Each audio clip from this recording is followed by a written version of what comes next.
some are calling this an autism cluster. It's unbelievable. Do you know how many kids have been born into this cluster related to this donor? Yeah, from what I know of, there are 13 children, including the two of mine, that are either diagnosed autistic or have developmental delays of some sort. I want to clarify for the audience, there is no known single cause for autism spectrum disorder. The Autism Society says it's generally accepted that it's caused by abnormalities in the brain structure or function. Among the theories are links among heredity, genetics, and medical problems. In families, there appears to be a pattern of related disabilities supporting the theories that autism has a genetic basis.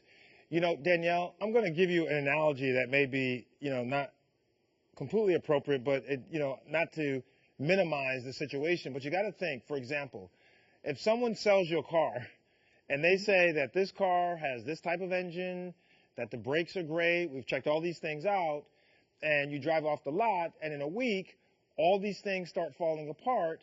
Had you known that the engine actually had 55,000 miles on it and not just 2,000 miles, you could have made a decision whether or not that's the car you really wanted. And so it's interesting that you have faced so much criticism about just saying, listen, donors need to be honest, sperm banks need to keep donors honest, and prospective parents have a right to know what the history is. I'm going to read some comments that came out when you went public in the Washington Post. And I got to tell you, it's very tough for me to read these, but I want viewers to hear the nasty criticism that you received after saying, hey, listen, this is a problem.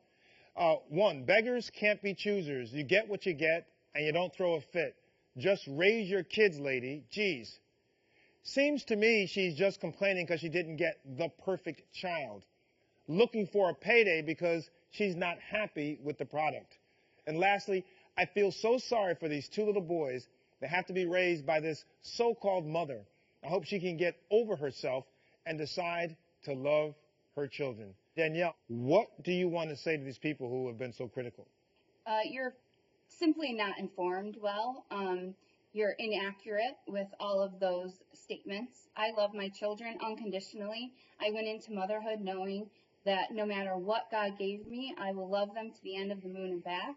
My children bring me so much joy. It does not mean that I'm okay with a company who was supposed to protect me, and they're supposed to give me the truth and give me the information in order to make a decision that helps create human life. I was not asking for a perfect child.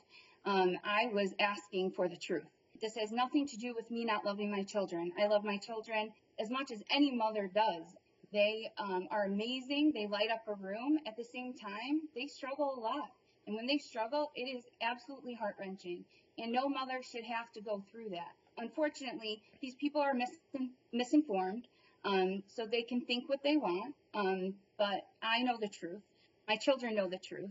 And the sperm bank, they know the truth. They know what they did. And I don't know how they can sleep at night.